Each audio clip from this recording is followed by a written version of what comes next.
Canned foods may be the ultimate convenience. Pop the lid, heat, eat, and get on with your life. But when it comes to uric acid management, they're less of a culinary shortcut and more of a metabolic landmine. Specifically, canned meats and seafood may be compact in size but pack a dense punch of purines, sodium, and synthetic additives that can sabotage your body's ability to maintain uric acid balance. You may think you're just enjoying a simple meal of canned tuna or corned beef, but your kidneys are quietly issuing distress calls. Let's start with the purines. Meats and seafood are already known for their purine content, but canning doesn't do them any favors.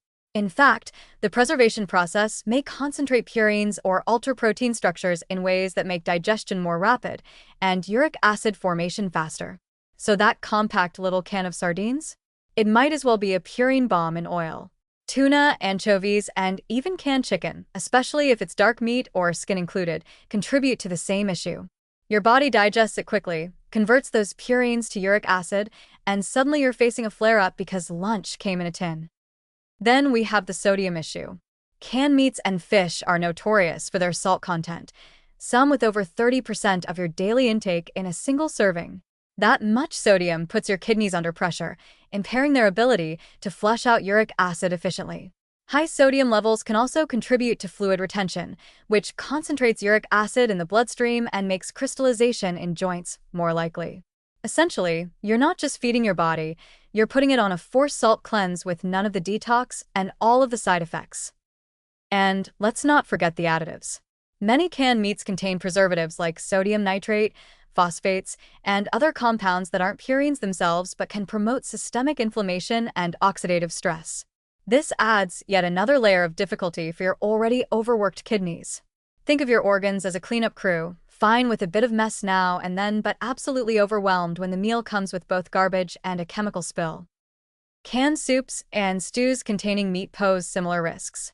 Even if the meat portion is small, the broth often contains meat extracts or concentrated purine-rich flavorings that still contribute to uric acid buildup.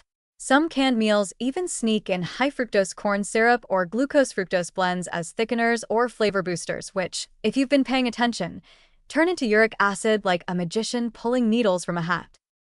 Ironically, people trying to eat lighter or meal prep cheaply often lean on canned foods for convenience, not realizing they might be slowly stacking up a metabolic debt.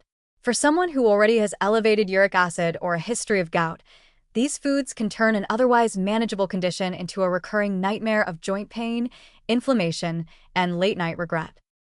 So, does that mean all canned foods are evil? Not quite. Canned beans, lentils, tomatoes, and plain vegetables, with no added salt or sauces, are much safer. The issue lies specifically with canned proteins, especially animal-based ones that are preserved with salt, oil, or chemicals. And unless you're rinsing them thoroughly, which helps with salt but not purines, you're eating a dish that's been metabolically preloaded for trouble. To put it bluntly, canned meats and seafood might save you time in the kitchen, but they could cost you hours of pain on the couch with an ice pack on your ankle. If you're serious about keeping uric acid in check, treat canned proteins like emergency rations, not regular staples. Because nothing says convenience fail like trying to open another can with one hand while the other is too swollen to move.